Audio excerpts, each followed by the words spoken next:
Nitro family. Nitro family, what's up? What's up? What's up? What's up?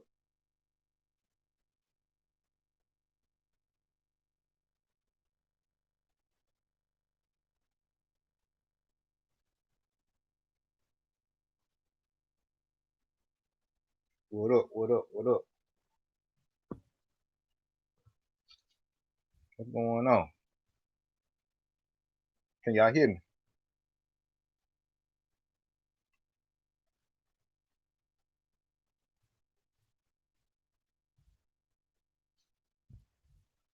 Can y'all hear me out there?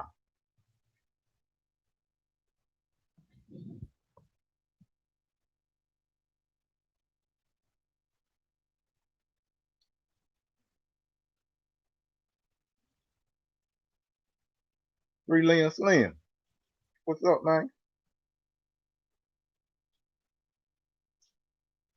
Just gonna talk a little bit.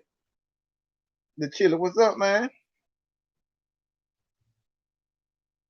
Chiller, everything good, man. Just trying to get my get some parts on my buggy and get some parts on my truck, man, and trying to find that servo and stuff like that. So just trying to get these cars built up, get them refreshed. So that's all I got going on. What y'all been chilling? What you been up to? 3 Lynn Slim, what you been up to?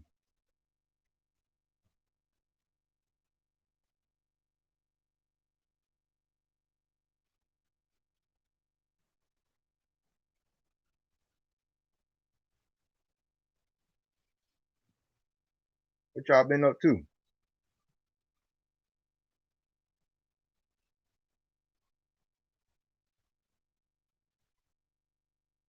All the engines out for the winter. You ain't cranking nothing up. Guru RC, what's up, bro? How you been?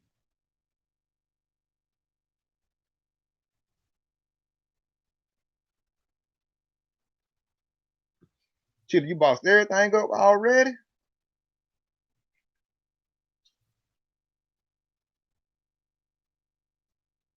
Guru, how everything going? Okay, great. That's what's up. That's what's up, y'all. I got a little treat for y'all tonight. I got my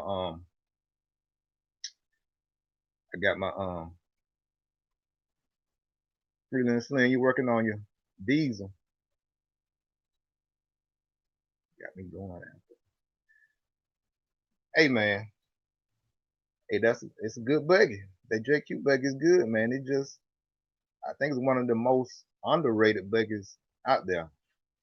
So my team manager supposed to call in a minute, and we're gonna talk about the JQ buggy, and we're gonna talk about how he became the team manager and all that. So he probably call in probably the next 15 minutes. So we're just gonna have just a little chat, something low key, relax, laid back. So I'm gonna need y'all too to help me ask questions and stuff. So yeah, but yeah,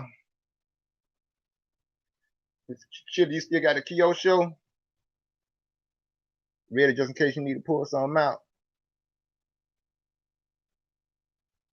Okay, 3 Lynn. Okay, you're Diesel Tech. That's what's up, man. Big money, Diesel Tech. Big money. Nick Baker, what's going on? Guru, I see. I told you. Didn't I, Guru?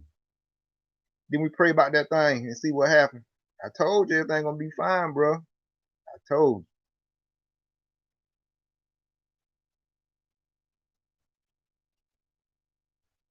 you, Guru. I told you. But that's awesome, man. To God be the glory, Guru. He the one did it. He the one did it, man. Yeah, man. Tell your wife I said congratulations. That we was praying for, and God just stepped in and showed out, man. That's it. That's it, Guru. Yeah. Yeah, 3-lane slam, yeah. It's tough, man, but we just gotta hold on and believe in the right thing, you know what I'm saying? Have faith in what God say, man, and it's tough. You know, doctors give you that word though, you know. We gotta stand strong, you know what I'm saying? Especially with a good Nitro family. You know what I'm saying? We gotta support each other. That's why I say we gotta treat each other where we want to be treated, you know what I'm saying? So if I was going through something, yeah, man, I'll let y'all know what's going on and vice versa. That's why we need to get in contact with Ray. AR. I tried to call him, man, check on him. Cause he had some things he was going through, about to have a surgery or something like that. And he kind of fell back, you know, and he really ain't made no videos and nothing like that lately. He's just trying to get some things together, but we need to reach out to him and see what AR doing and stuff. So yeah, we need to check on AR.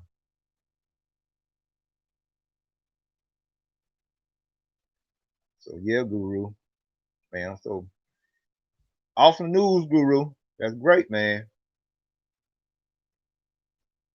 Yeah, tell your wife she got some warriors over here. Some warriors over here, you know, praying for her, cheering her on, wishing her the best. So she got some support. Yeah, man. So yeah. Oh, AR, you heard from the other day? Chill. Okay. He's doing good. One day at a time, yeah. I be trying to call him on Facebook Messenger, but he won't, you know, he won't answer. So, but yeah, that's awesome. But yeah. So what y'all did today? Anybody ran anything today? I'm at my mom's house. I'm at my mom's house, so my stuff at home, but my mom's birthday was on Wednesday. So came down here for today and tomorrow, just chill out with her. Then I'll be back again for Thanksgiving. So I left my cars at the house, but yeah, they just there. Just gotta get some parts, some screws, some more hardware for the buggy, and then like y'all know for the truck, I gotta get that servo. So just trying to see what's out there, what the best to get. You know, I know the servo box is good, but I kind of want to try something different. So I'm running those MKSs in my JQ buggy, so I know those are good. So I'm gonna see what's out there.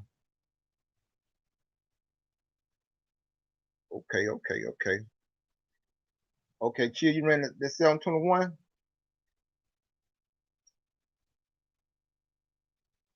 What you Chill? What you think about it? How she run? Since you done got a couple of tanks through her.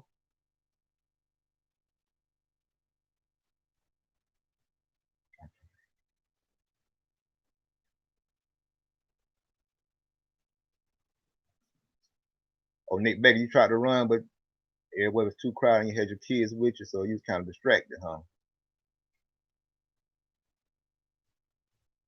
Yeah, I talked to Mr. Sendit and stuff, so you know,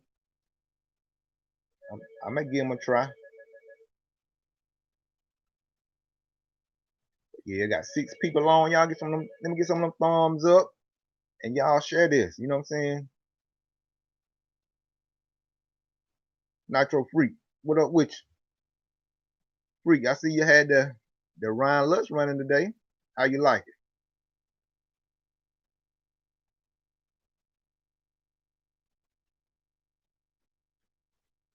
Freak. I know it. I'm thinking about it, Freak. Yeah. So it's the 458 Sendits. Are they still in are they in stock or out of stock? I might as well have to go with the 626s. They'll be good for both throttle and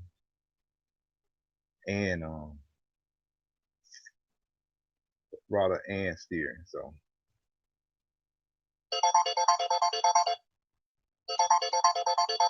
All right, y'all. This is Tony right here, y'all. Hold on. This is my race manager. Hold on. Tony. Hey, man. How you doing? What's up with you? You all right? Yeah, I'm good. I can't FaceTime, though. You can't FaceTime. No, I don't know why. It won't let me. I got you. It's all good. It's all good. It's all good.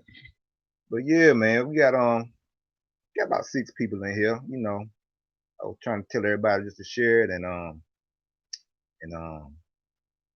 just trying to get some more people up. But we can go ahead on, man. I don't want to keep you long, so like I say, ain't nothing major. I just want my I call everybody my subscribers. I don't like calling them my subscribers, but I call them my Nitro family because we talk about just life stuff. We talk about RC stuff. You know what I'm saying? And we just man, we just keep it real with each other and just help each other out. Even if you're a basher or a racer, you know what I'm saying? We try to help each other keep our stuff running. It's all RC. That's all it is. That's what I be trying to tell them, Tony. It's all RC. And like I said, we all in this thing together. So yeah, man. But yeah, bro. Tony, just tell them how you got started in RC. Well, I'm kind of an older guy, so it was in the mid '80s actually. Yeah. I got my first car was a Tamiya Hornet. Yeah. And worked my way up from there. This is before we even had electronic ESCs. It was just all mechanical stuff. Okay. And right about the same time, or a little bit afterward, the original Gold Tub RC10 came out. And I did that for a few years, just kind of around the neighborhood. And then we started. There was a few of us that had cars, and we do stuff around the neighborhood. And then I joined the military after high school. Okay, yeah. We got some military vets in here. One of my partners in here, his name Nitro Freak. He a military vet. But let me make sure everybody know. Okay, y'all, this is Tony Scarcella. This is my JQ race manager. That's what I'm talking to on the phone. And like I said, it's a couple of guys in the Nitro family, you know what I'm saying, subscribers. But like I said, I call them my Nitro family, man. Some of them, they've been in the military too, so you know, it's a bunch of your vet buddies in here too. So yeah, man. So definitely shout out to all fellow vets. Yeah. And yeah, you mentioned family. You know, that's just a plug for the JQ family itself. That's our biggest thing. Yeah. With this group is the atmosphere. Okay. Yeah, we've tried to create, and you know, from going back from when I started, you know, it's just about being with friends, and that's really what RC should be about. Yeah. It's about hanging out. I just left a carpet race, and it's just all hanging out with friends, you know, trying to race, do the best we can. Yeah. You know, like when, you know, the time we shared a couple weekends ago, you know, at AMS, you know, that was such a good time. Just, you know, just friends hanging out, just, you know, trying to compete. Right. Trying to do our best and be there for each other.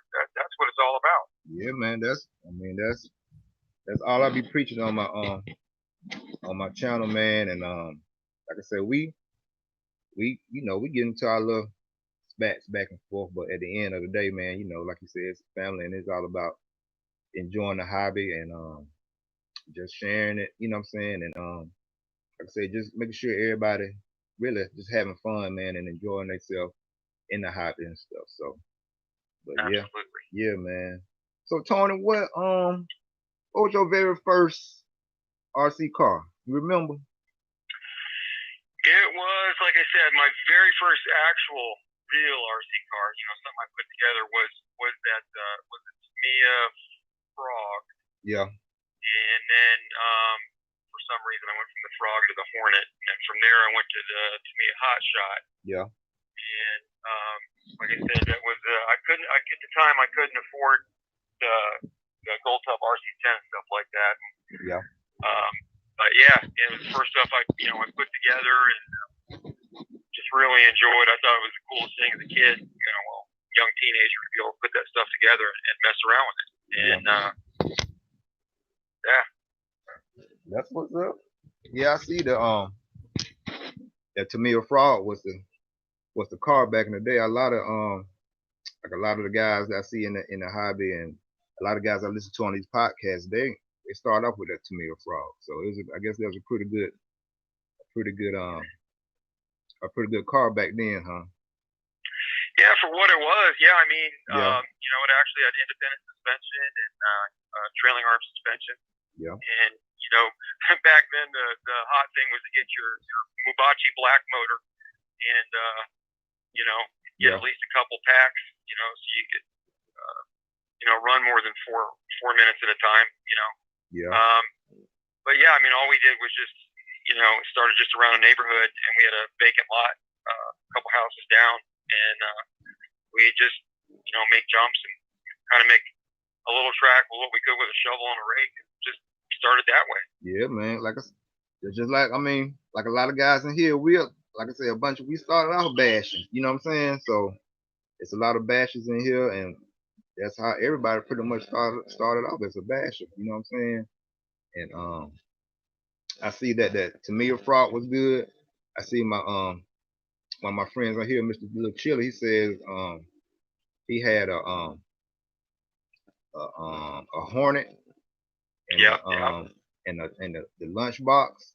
All those came out around about the same time. So right. Yeah. So yeah, man. Like I said, man, a lot of us in here, we just bashers at heart. So from the Tamil Frog, and so how did you get into the racing? Like how you come about getting into the racing? Well, after I got out of the military, actually went into my reserve time. Got married, had kids. It was a few years, went to school and everything else, and my son was 4 or 5, and he wanted a dirt bike, and we really couldn't afford that at the time either, between school and everything else. But where I'm from, originally from Camp Bay area, there wasn't we had a place called Croom that was really the only place close to go to, but it just really couldn't swing it at that time. So I got a magazine, the RC Car Action, and showed him about the RC cars, and he liked that. And so I think it was actually 5. So for his Christmas, got him he wanted a buggy. We couldn't find back then the associated B3 T3. So I ended up getting him a truck because all they had was ready to run. Yeah. And I also got a TC3. Okay. And so we just started messing around with that. There was a local track in Largo, Florida called Minrec. Okay. And so this was 1996, 97. Yeah. And that's really where it started. We just started messing around there, and really good people there. Great group of people, great group of guys. And I ended up starting to help out the track record, and they eventually asked me to help out being assistant track director and track director. Yeah. And that's really where it started. Connected to now was at Minrec in Florida, and started with the T3 B3, and then my son saw one of the Team Losi. I think it was the BK2. Yeah. He really liked. I think it was the paint job that really hooked him, but yeah, he absolutely had to have that car. He wasn't going to go to the track yet. But then he was about 7. Team Losi. So we swapped over to Losi and ran Losi till 2007. Yeah. And Florida State Series, Roar Region 4, stuff like that. Yeah. Yep. Okay. That's what's up, man. So y'all was doing it back then.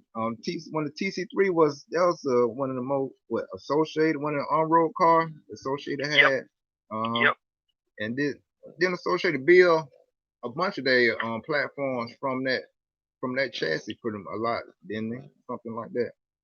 Well, they had TC3, TC4, and then actually the first 4-wheel drive connected, associated with the BJ Ford. Yeah. Jason Rona and his buddy Brad, engineer, I guess they were engineers at the time. And I think it was 2002, 2003. They took that platform apart and created the BJ4, and that it's been a long time. I think its full development was the B443 before the B64 came out. And so yeah. Cause the BJ4, that was when that's Jason Rona's. He built that 4-wheel drive car. That's right. And he took it to the he ended up going to the worlds with it and did pretty good, better than he thought he was gonna do with it. You know what I'm saying? So Yep. Yeah. So yeah, man. And then Barry Baker back in the day, he ran the TC3. That's what my partner Lil Chitta was saying on the screen, that Barry Baker, he did good running that TC3 too. Oh yeah. Yeah. Yeah, I mean, that was a good car. I mean, considering, compared to what you see all the carbon fiber and aluminum and stuff today, and that thing was all, it was a carbon plastic and everything. But yeah, it was a really, really good car. I mean, it was durable for what it was. It was fun to mess with. I mean, we all thought it was pretty advanced for the time. And I didn't do on road for very long, but I really liked the off road the most. But yeah, that's really, the connection to now, how that really started. Yeah, I can understand that, man. But yeah, man. So, okay, from you bashing, getting into racing. So, what advice would you give some of the guys that's kind of on the fence? Pretty much they're bashers, but they kind of want to maybe get into racing, you know what I'm saying? And they're really not sure, and they kind of intimidated with the,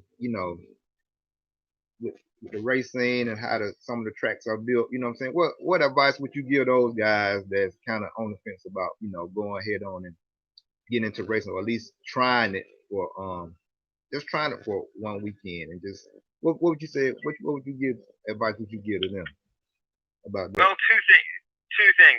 One, there's a lot of tracks now that have rental programs. There's also a lot of friendly people at tracks. One that one that I just came from. We'll let people mess with our stuff. If they want to try it. Actually, we had a father and son there that were asking tonight. Yeah. But probably one of the biggest things right now that really helps out, if you're really not sure, you don't want to spend the money, just outright buying something at retail, is eBay. I mean, I'm serious. Do a little bit of research, look at magazines, listen to some YouTube content, see what you want to look at, and you can find a whole bunch on YouTube, online. Yeah. There's actually one of the primary things that got me.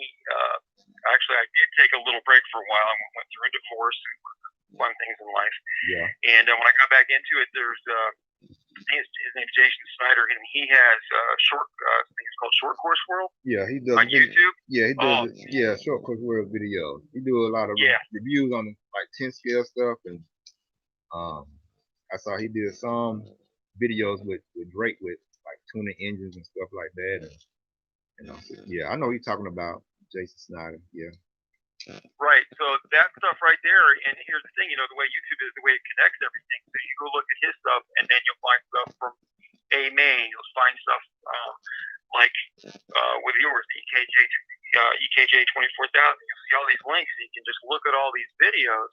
Mm-hmm. Just absorb the information, and then figure out what you want to do. Yeah. Pick up RC Car Action, look at the platforms, and then go look on eBay. You can find stuff for a half to a third the price of retail. We didn't have that back in the day. Yeah. It was, you might find a swap meet or something, but eBay's invaluable. So I would say, look at, if you really want to do it and you're worried about the price, you're worried about, taking that hit in the wallet.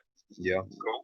Go look on eBay, and then go to a track. Look around. People are friendly there. It's when you go to a track. Here's the thing, and you know this well too, because you're a racer. When you go to race, you're as a racer, you're focused, you're concentrating. But it doesn't mean that you won't talk when you have time. Right. And people will go to an RC track track, and they will think that others are standoffish. It's not really that. They're just focused on what they're doing. They've had a long week at work or at school or whatever. Right. And, they get there and they're just focused at doing what they're doing, but they will talk. Right. So I would encourage people to, go to your local track or go somewhere. It doesn't matter what it is. Indoor carpet track where I was at today or wherever. Yeah. Go talk to people. Ask around. Yeah. And that's why I built my channel, man, just on that same thing, man, as far as like being a just for the blue collar racer, the budget racer, basically to let them know that it's good if you can afford the new kits and new stuff. Cool, go get it. But you can still be just as just as fast. You can be just as competitive with a good, used kit that you don't have to spend so much out from the beginning to get into racing. You know what I'm saying? You still can get a used kit and, and be just as competitive and still have some money in your pocket to save on tires, what we're going to need later on when you really know it, if you want to stick with it later on down the line. You know what I'm saying? So, you got that right. So, yeah, man. So yeah, man. Yeah, that's what I was, I gave that example too, that it's good to look around on eBay or either these Facebook sites and groups to find good stuff. You know what I'm saying? Just look through it, you can find good stuff for a little bit of nothing. Yeah. Yep. Any site like that, something local, Facebook, sell site. Yeah. But like I said, the big thing is if you're on the fence and you're going from like an Emax or something like that or Flash, and you're really interested in getting these guys driving these buggies around, go research it. Go look. There's plenty of information these days where you can, like I said, go look at a video. I do it all the time. I was watching some recently about tire prep. Yeah. And because there's all kinds of information, and people are willing to talk. They're willing to share their knowledge because they just want to have fun too. I mean, there's egos here and there, but by far, the biggest thing with RC is people just, they want to hang out like we did a couple weeks ago. Man, it was such a good time with everybody, just hanging out, helping each other, like I said. Right. Yeah. And that's really what it's all about. Fathers, sons, daughters, right. Families, individuals, friends. It's that's what it's all about. Yeah, man. I noticed like at AMS, man, I noticed a lot of the ladies are trying to trickle in just a little bit into, racing more. It seems like they coming to the track more. They kind of look like they into it. If it ain't nothing but just pitting for their husband or pitting for their boyfriend, or either they race on their own or whatever. You know what I'm saying? So it seems like the ladies are trying to get into it a little bit too. You know what I'm saying? So right, yeah, and it's a good thing to see. It's a really good thing to see. Yeah. Because there's plenty of talent that it doesn't go by gender; it just goes by the person. Right. So yeah. Yep. Absolutely. But yeah. So after somebody found the kit they was interested in or found a car they like. Okay. Once they get to the track, would you prefer them? Would it be better for them to come like on a race day, or either come like during the week or practice day? What would you say about that? What would be the best way to, to cross that transition into racing? What would be the best day to come to really get used to the track and stuff like that? What would you say about that? Kind of both. I mean, it's definitely going to be more hectic on a race day, but it also depends on who's running the program. Yeah. But generally either one. I mean, if you can come on a practice day and it's an organized place, which the vast majority are, it's going to be more laid back. There's not going to be as many people there. Yeah. But you can do things at your own pace and ask around. And I have never, anywhere I've been in this country, I've never not been to a track where somebody isn't willing to help. Right. It's everywhere. Right. So,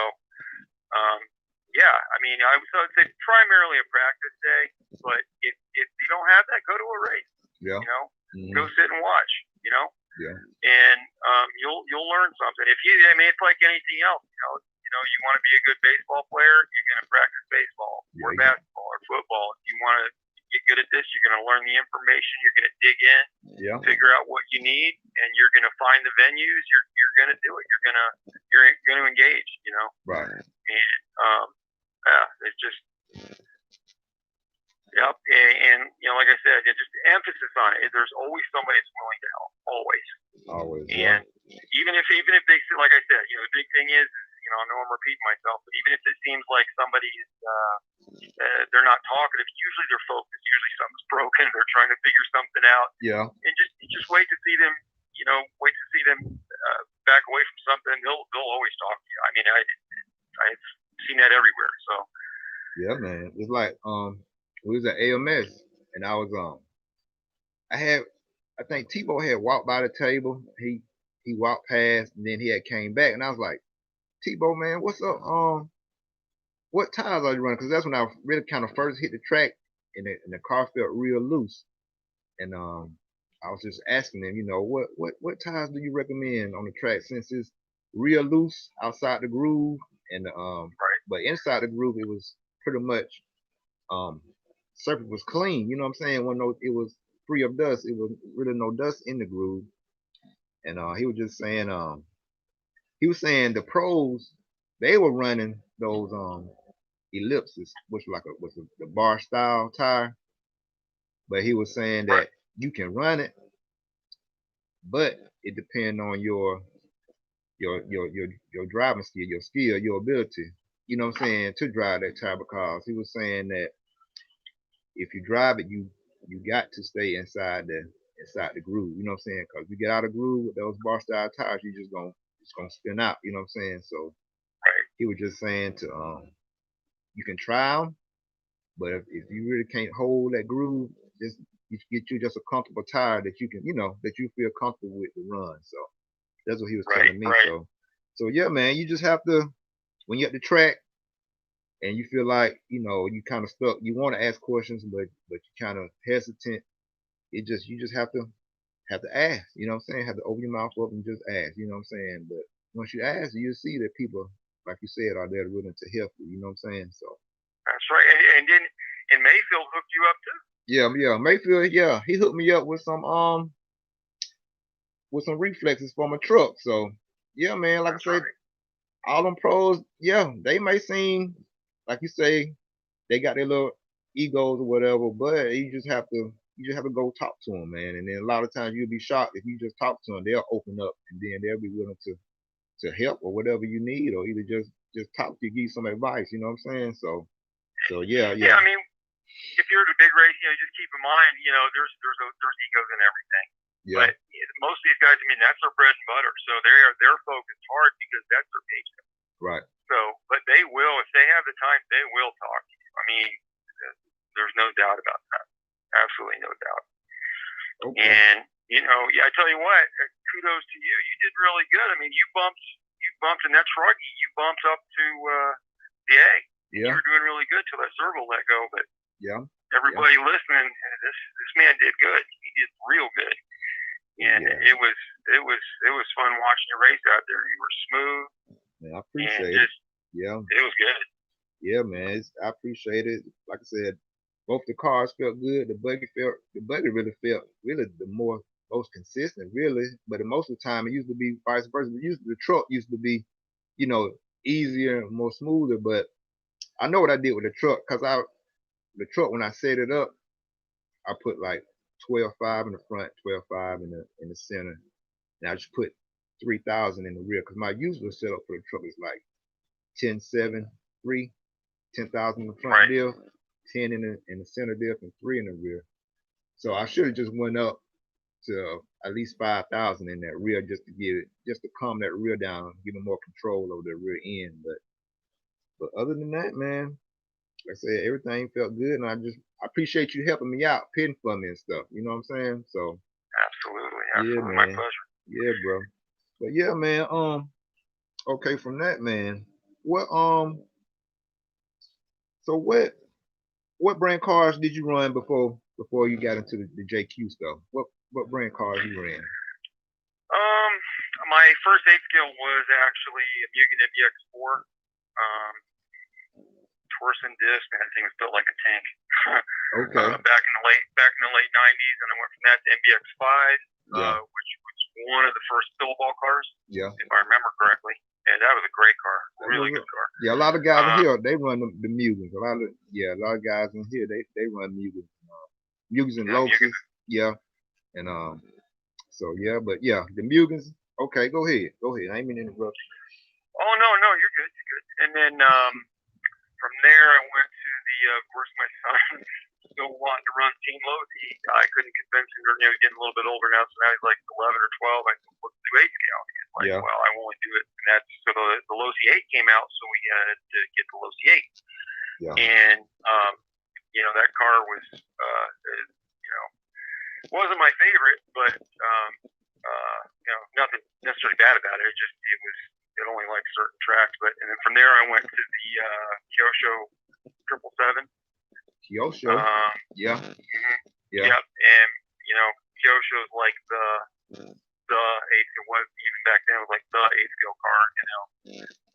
Although I would say that back then the Mugen was great as well. I think those two, quality wise back then were the cream of the crop. And, for their time. But then from there, I was actually right about the time my divorce went about, so took a little hiatus. And when I got back into it, I grabbed Associated 8.2. Yeah. And had that for about a season, and a friend of mine, Tim Bart, was running for JQ and the PMB. I think it was 2016. Yeah. And I saw the car, and I really liked,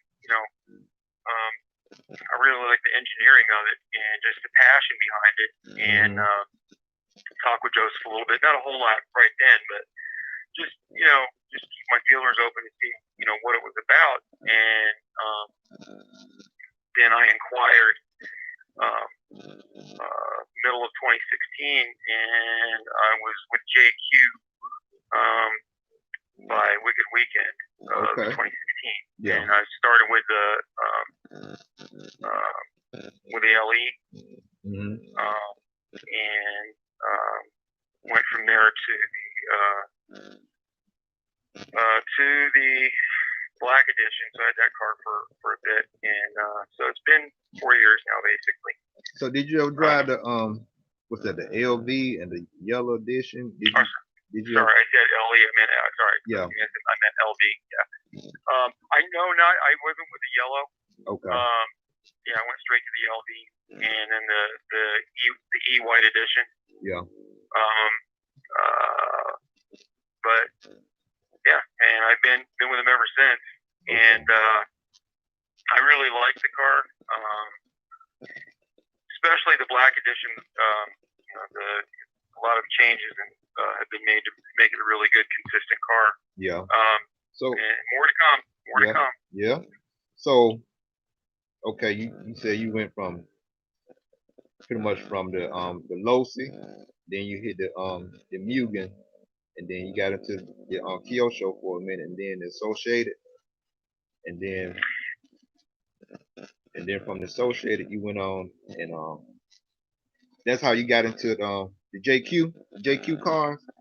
Yep, from the RC 8.2. Yeah. Yep.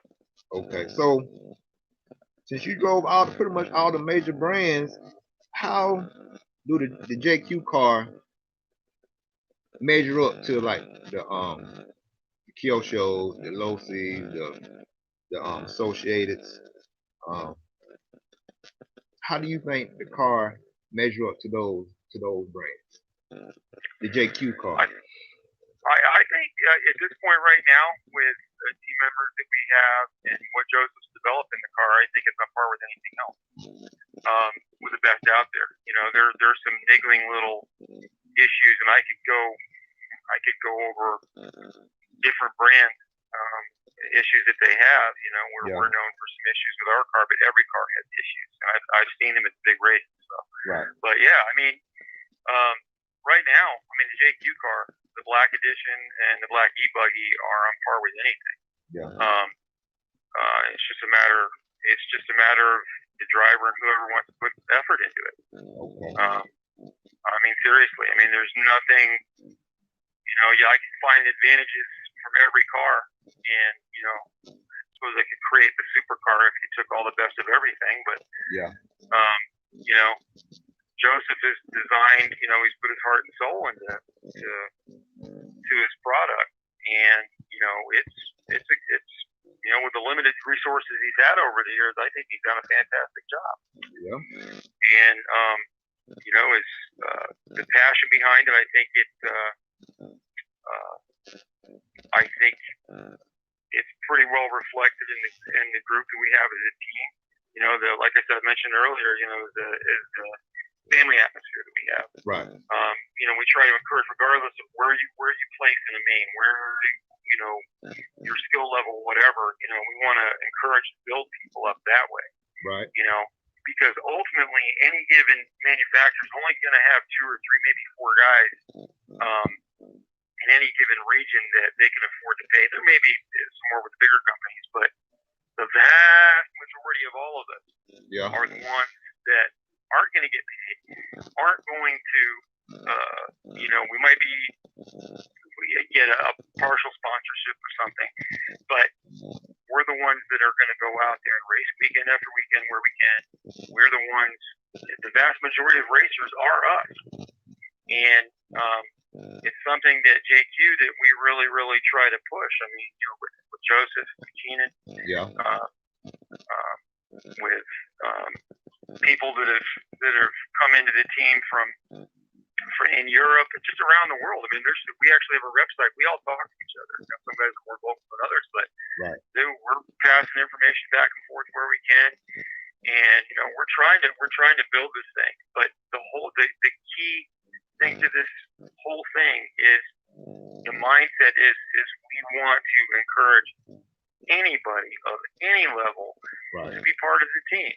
Yeah. Not just I'm going to say it, not just the prima donna attitudes, but all of us. Yeah. And that's what it's about. It's about because you're not going to keep a company together with 2 or 3 racers. Right. You need to sell your product, and I think this team does a really good job. I mean, look at the good time we had. It's been that way ever since I've been connected to this team. Yeah. As we go somewhere, we help each other, we have a good time, goof off. If you go there, you don't do good, you can still hang out with somebody, still learn something, whatever. You just, wherever it's at, club race or big race, have a good time. Right. Like we did at AMS after we got done racing at AMS, where we went to Logan Steakhouse. Logan. Yeah, shout out to Bang Bang. Yeah, Kenny Pope. Yeah, Bang Bang. Yeah, man. But yeah. TJ and Angie, all you guys, TJ, Angie, then we had Jonathan Benton. He was over there too with us. Just chilling, man. Just having a good time, bro. Like I said, just like my Nitro family on YouTube, our race team is just like I said, it's a family, a worldwide family. So I just feel like if we go even overseas and we get with some of the JQ guys overseas, we got somewhere to stay. You know what I'm saying? Just stuff like that. Just looking out for, you know what I'm saying, for the team and just how our team is, right? Pretty much, yeah. That's right. And people may not realize, I mean, there's people in New Zealand, there's people in Australia, France, everywhere, England, everywhere. Yeah. I mean, trust me, there's a network. Right. And, regardless of what, Joseph can be kind of controversial. Right. But you got to sit down and talk with him, not just behind his keyboard. I've blasted a few times. We agree on a lot of things and disagree on other things. But the man will help you. Right. No matter who you are, if he has time, he puts his money where his mouth is. And if you sit down and actually talk with him, it will change for you. But shout out to everybody that's on the team and everybody that wants to get into RC. It's a fun thing to do. And you can't emphasize this enough. Something we hear about all the time is people want to build the sport. Building the sport is understanding what you need to do, doing the research. It doesn't matter what kind of racing it is. Right. You've got to research, what you need to do. But the thing with this is there's so much, when we're working on our stuff, there's a downtime. It's the camaraderie you have together. You know? Right. Sitting there talking, you know, joking. the dinner, right. you know, that we went to and Logan. You know, it was just a good time, and that's something that has been repeated through the years. You know, not just with JQ, but just general with RC. You know, for years and years and years, it's been like this in my life with, you know, my friends and my family in RC. Yeah. So, man, how did you, Tony? How did you get into being race manager? How all that came about? You know. Well, really, I think, how do I say this? Keenan asked me about doing it. You know, I've been connected for a little while, and you know, I'm an older guy. I'm in my early 50s right now, so you know, got adult kids and everything, but I'm still competitive enough that I can get around a track okay. Yeah. But I've got a bit of knowledge. I've been around since before there were ESCs. And man, Tony, you still got it going on. You pushing that buggy and the e-buggy. You know what I'm saying? So you still got it going on. Yeah. I try. Yeah. So, hey, you still wheeling. That's why I be that's another thing, man. Go ahead. Then I'm gonna ask my other question. Go ahead. No problem. It's just, I think part of its personality is just you know, there's a lot of people in the team right now, and we are of the same mindset. Right. And I haven't directly talked to people. You know, you can just feel it when you text and like on the rep communications that we have. You can tell that people are of the same. You're in the same frequency. Yeah. And you know, that's all of us. How do I say this? You know, my personality is one of the things where I'm always willing to help. Right. You know, I'm willing to push my own stuff aside to help. You know, if somebody else has a main coming up and I'm in the same main as somebody else, I would probably most of the time stop doing what I'm doing if they really need somebody to pit. I would sacrifice. I'm not saying I'm some great kind of person. That's just my makeup. It's just how I am. Yeah. And I think that's what, you know, Keenan locked on to. I'm just willing to help. Yeah, man. That's true. That's a true testament, man. Cause you helped me and my trucky B main was at 6 o'clock. Not bro, not. It was early. Yeah, man. That's crazy. It was at 6 o'clock on the dot. It wasn't at 6:01, 6:06, 10, 6:15. They was rolling at 6 o'clock. So we had to be up there we had to be up there at least by 5:15, you know what I'm saying, to get everything ready in a good amount of time so you won't be rushing. So yeah, man. So yeah, you wouldn't be help. You know, that's a true testament right there. Yeah. Yeah, but and the effort paid off, and that's the thing. Yeah. You know, even if you know you wouldn't have bumped, you know, it's still worth the effort. It's still worth the effort because it just is. That's just all I think. It just is. Right. Yeah. So. Yeah, bro. So yeah, man. So okay, if just say like some of the guys in here, man, like I said, some are bashers, and some of them are just becoming racist, and some are racist. So a lot of them ask me, man, what all would they have to do, you know, to get a sponsorship from a company, or to at least get the company to, you know, start recognizing them, and how they can get their name out there and maybe get a sponsorship. What you think they should do? Well, ultimately, everything in life has to do with connections of some kind. That's just a fact of life. Yeah. But the cool thing about these days, you know, and you'll hear it, that sponsorships are, you know, you're just basically a paid customer. Yes and no. Right.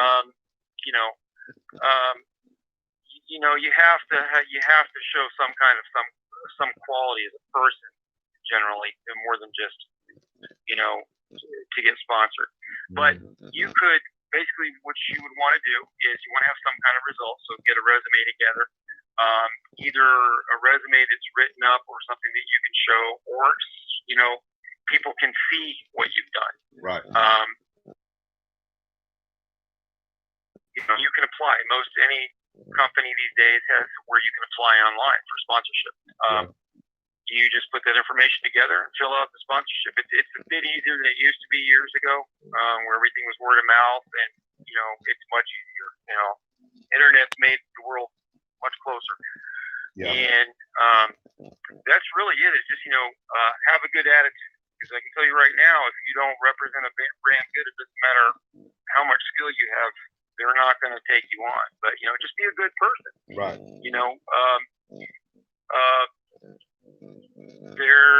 There's people I think that are listening to this right now. Latshaw's, Kieran and Rich Latshaw. They just Buddy Victor pointed them out to me. We got to talking with them, and Jeff and Buddy Jeff, and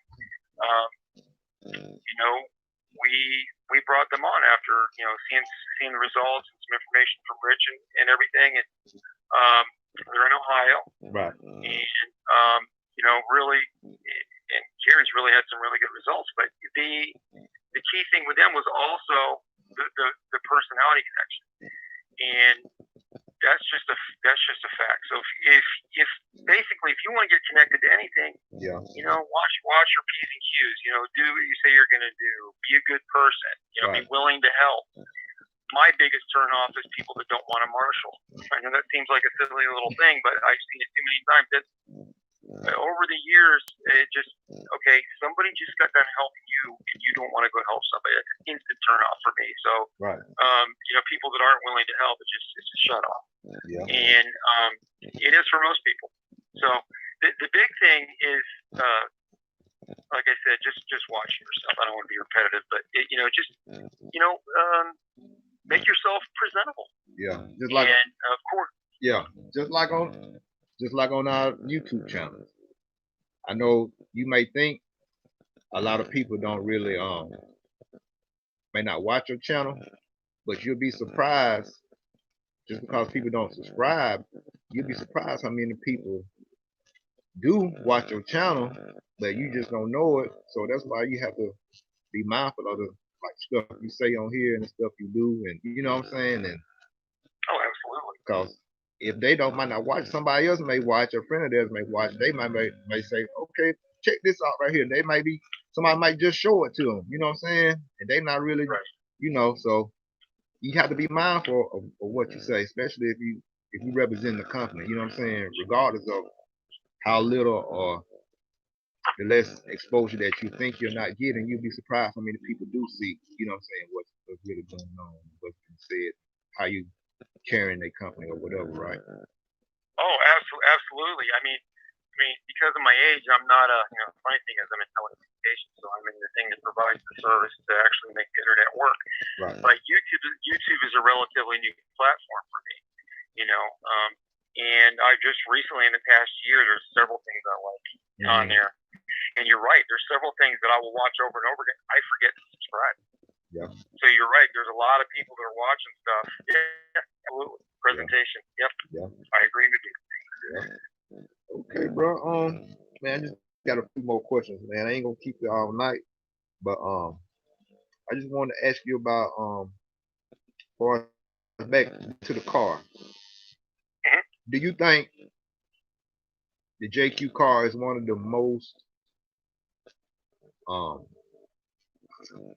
underrated cars on the market, and why isn't it not more in the spotlight or whatever? It's because of what you think about that. Oh yeah, it's definitely underrated. And like I said, every car people will try and point out, niggling little things, but every single platform, every manufacturer has some kind of something that isn't as good as the next car. Right. I have seen with my own eyes over the years, pro drivers grab ready to run stuff and absolutely smoke a field at a club race because of their skill. So it really has to do, driving really has to do with the person. Durability of something is that you want to look for in any vehicle. Right. And really at this point, there's nothing that anybody should be worried about with the JQ compared to another car, or that, like I said, you can point out flaws in everything. Right. Yeah, I think handling wise and the setups that people have come up with. Yeah, I don't. I mean, there's regional races. You can look on Facebook. You can look at some of our regional reports. There's people winning the thing every weekend. Right. Yep. Or placing really well. I mean, dude, you were in a team, and we've got some good young talent in the team, and good regional drivers like you, and many other people all over the country that place well with the car every weekend and weekend. Yeah. So, I mean, there's nothing that it's lacking compared to anything else. I don't care what anybody says. Right. So, that's just a fact. Yeah. I think too, man. Like I said, you can't really beat the support, the setups and stuff like that that's out there for it. You know what I'm saying? It's right there for you just to take advantage of. You know what I'm saying? You really don't have no excuse, but you just go out there and just practice. You know what I'm saying? And rip. So yeah. That's absolutely it right there. Practice. So, yeah, and practice, practice. Yeah, man, and I just think our support, especially the support setup, support part of it is far above a lot of other manufacturers and stuff like that you know what I'm saying, they really can't compete. And well, and it's accessibility. It's the human aspect, human side of it. It's accessibility to the reps or people willing to help. There's people that within this team that are really, really good at the setups. Right. People on the West Coast. I mean, we've got a young engineer, Chris Morelli, over in the West Coast. Will Smith over in Northern California. I mean, these guys are aces at what they do. Extremely intelligent. But it's not. We've got Scott Walker in the UK. Liam. There's so many. From Mexico to New Zealand to Australia to France, Spain. I mean, all over. Yeah. And there's people that, and of course, Joseph in Finland. Right. And but we all talk, and we try to put information out there and get things to work, and we try to disseminate it out and get it to the people who need it. Yeah. And if one of us doesn't know something, I guarantee you we're going to find somebody who does. Yeah. And I can't forget Greg Degani either. I mean, we got a world champ on the team. That's right. Yeah. There's a lot of companies that don't have world champs. Right. And we're willing to. Everybody that's a rep or a manager or a racer is willing to help. I've just, like I said, repeating that too, but people are just willing to help. Yeah. And support's there. There's more stuff to come with the car in the future. Just just like other manufacturers. Joseph is working on stuff. He's always working on stuff. Yeah. And when it comes out, we'll make sure everybody knows. And that's it. I mean, we're gonna do what we can to help people out. That's what's up. Yeah, man. Okay, man. As far as you being a manager, and I know you going to a bunch of races, man. Just tell us about your experience at doing the RCGP, like the one out there in Thunder Alley. Just tell the differences between like the American fast guys, like Cavalieri, Cole, between those guys and between just say David Ronnefalk and Gyro. Just tell them how the speed and how they,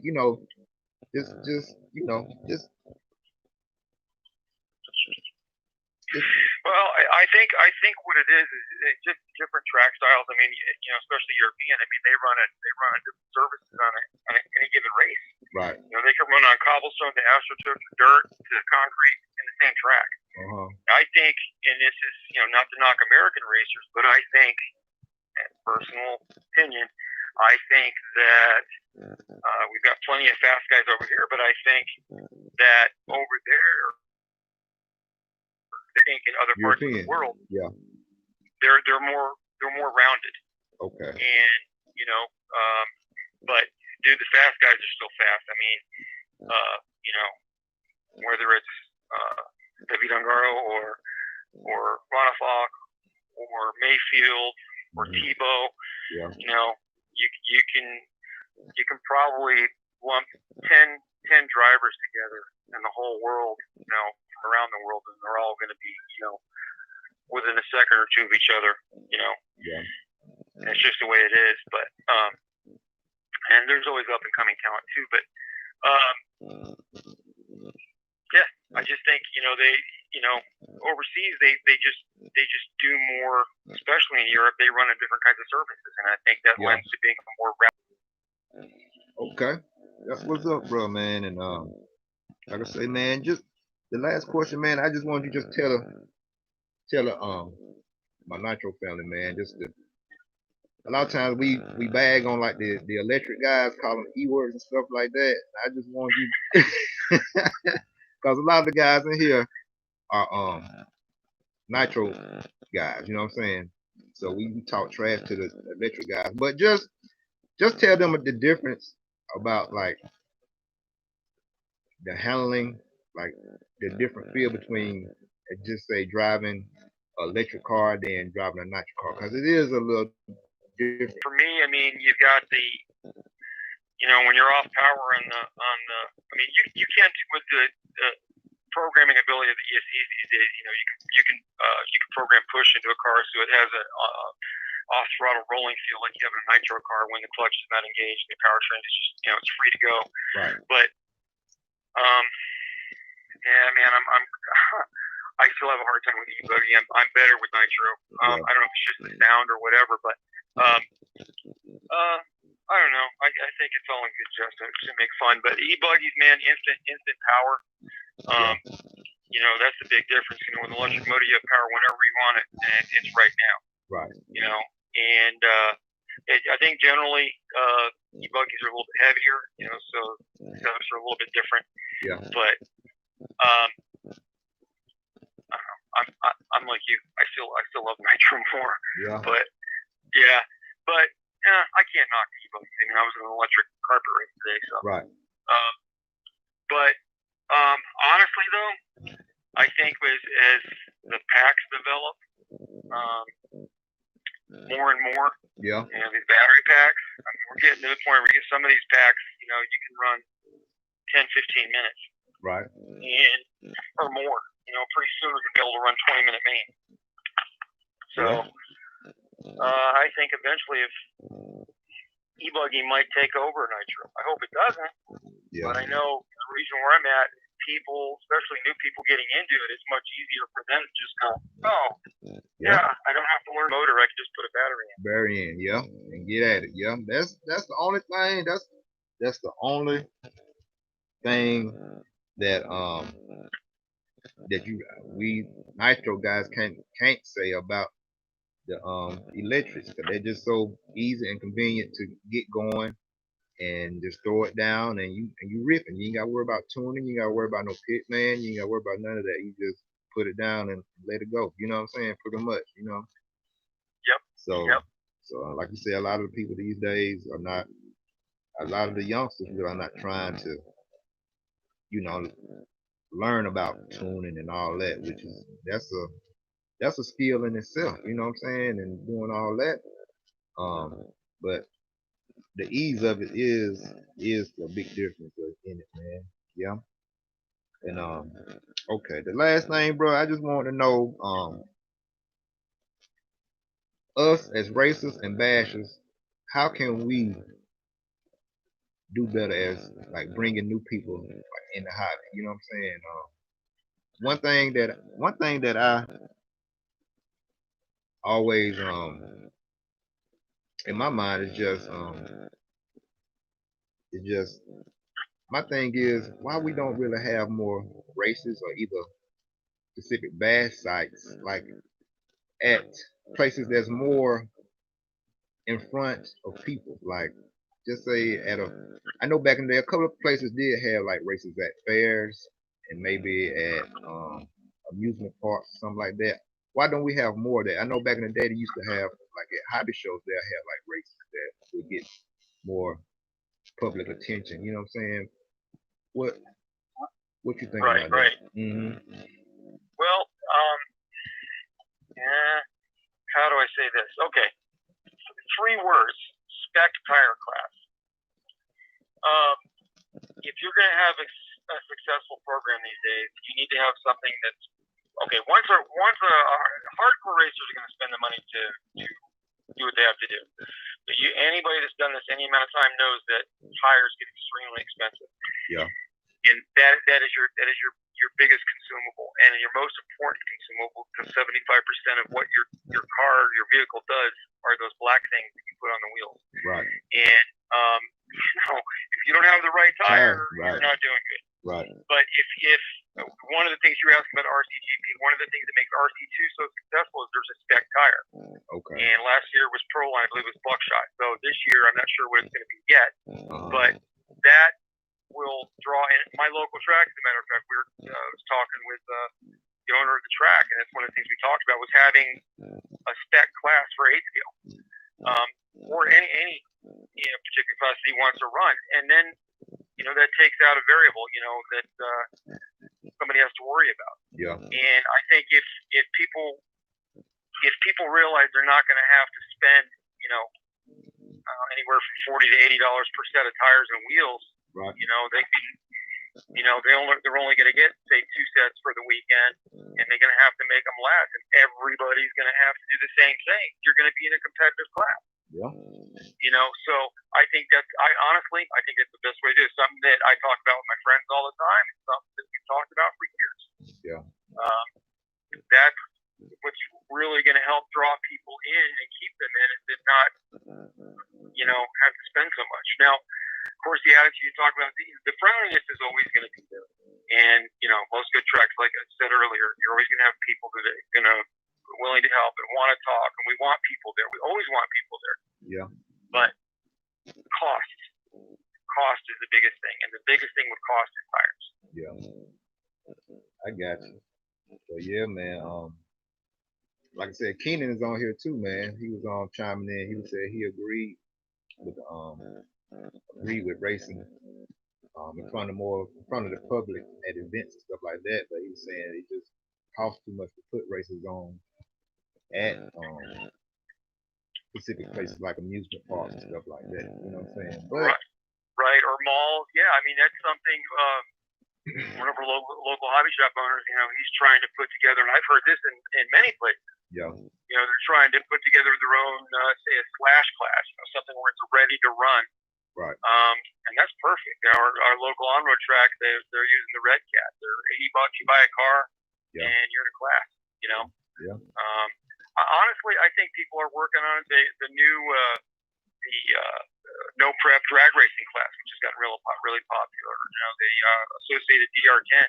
Yeah. That's something that I think that's exploding. I know, talking to Will Smith in Northern California, that's drag racing is exploding, and that's any kind of RC. Usually, the bug bites you, and then you go somewhere and you see some other kind of racing. Right. Like, ooh, I want to do that too. Yeah. And it branches out. But I think the biggest thing is exposure. I mean, over the years, I've seen tracks at malls, and I've seen hobby shops. They would have either a mini Z track or something. Yeah. But for whatever reason, it's dwindled. I think there's a cycle to it. Yeah. But yeah, I think that there are people that are trying to build it, but it's still just down to cost. And promoters are going to have to figure out. I think spec racing is the best way to promote. Yeah. Yeah, man. Like I say, I agree, but I kind of don't disagree because of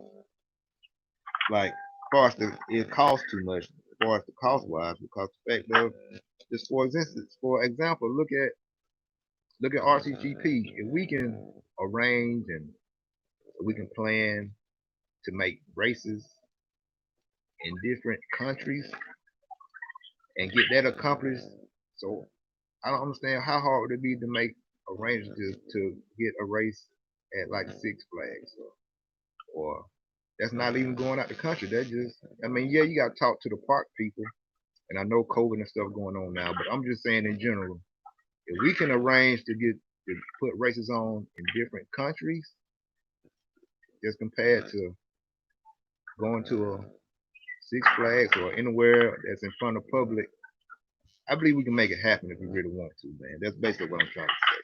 You know what I'm saying? Yeah. Yeah, you're right. I mean, there's a lot of people that have passion but just don't have the funds, and I think these days you have to work together as a group. Yeah. Like the RCGP. I mean, that's not just one guy. That's a bunch of people, a bunch of really good people. Right. I know. And it's I would encourage anybody, if you haven't signed up for it. I know there was 125. Man, I was on that thing and signed up as soon as I could. Yeah. And great track.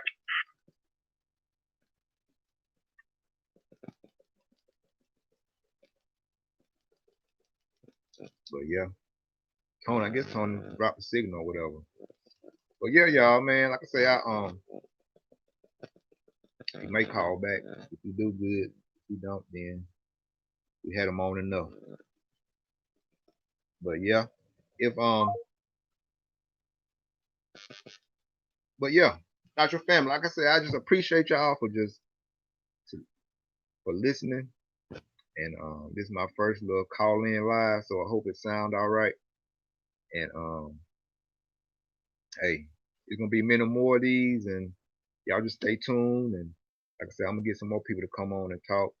Yeah, Keenan, what's up, bro? Yeah.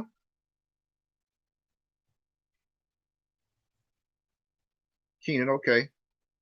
Right, but people at RCGP came out of pocket to pay for film crews and RD and tech guys to travel. Yeah, you're right, Keenan. They did. RCGP did do all that, but I just feel like if they can do that, I know some of these hobby companies can work together to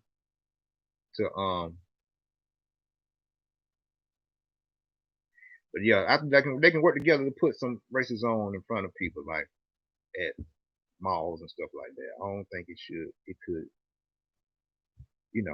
should be that hard to do for real. If everybody is willing to do it and come together to do it, that's the thing too. I understand people got to come together to get these things accomplished. So that's a big part of getting people to agree to do it. So, but yeah, if we want to grow the hobby, man, we got to do it.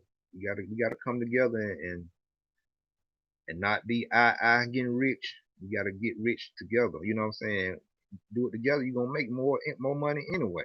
So, but yeah, y'all. Like I said, I appreciate y'all for joining in. This is EKJ 24,000. We already been on for an hour and 13 minutes, y'all. Like I said, I appreciate it. I appreciate all the thumbs up. Y'all let me get some more thumbs up. We got 15 people. We at 11. Let me get 5 more thumbs up. Then I'm gonna go ahead on sign off. Cause my boy Nitro Freak, he said he gotta do his thing in a minute. And I respect that man. So I'm gonna sign off and in a minute, as we get these, at least get 15 thumbs up, I'm gonna sign off and y'all can go over to Nitro Freak, see what he talking about tonight. We gonna go over there and see what he talking about. So come on, y'all. Let me get these 16, at least 15 thumbs up. We at 11. I only need 5 more thumbs up. And we good to go. Rich, what's up? Lat Shot, what's up?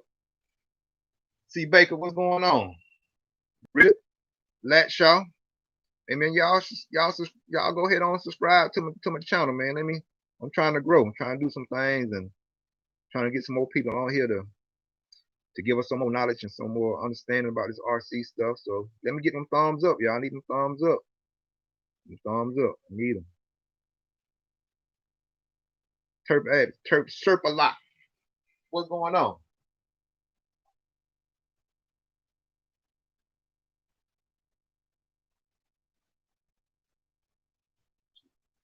Okay, Rich. Yeah, hit me up on Facebook too, y'all. Yeah.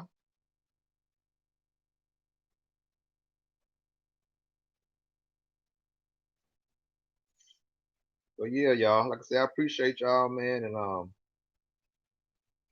hey, y'all go to my boy Nitro Freak page. I'm about to sign off.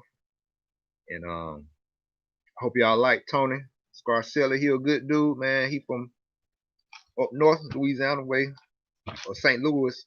He from out of St. Louis, I think.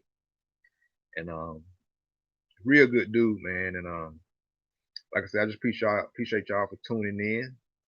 And y'all, hey, if you ain't ripping, you tripping. Treat people the way you want to be treated. Actions always speak louder than words. Y'all give me them thumbs up. Let me get some more thumbs up. Actions always speak louder than words. And let them haters be your motivator. And left tie salute. I'm gonna catch y'all later. Let's go check out Nitro Freak. Let me see what he's talking about. Isaac. Hit that subscribe button, Isaac. Bob Tech. I'm gonna see y'all over on Nitro Freak page, okay? Alright, y'all. Later.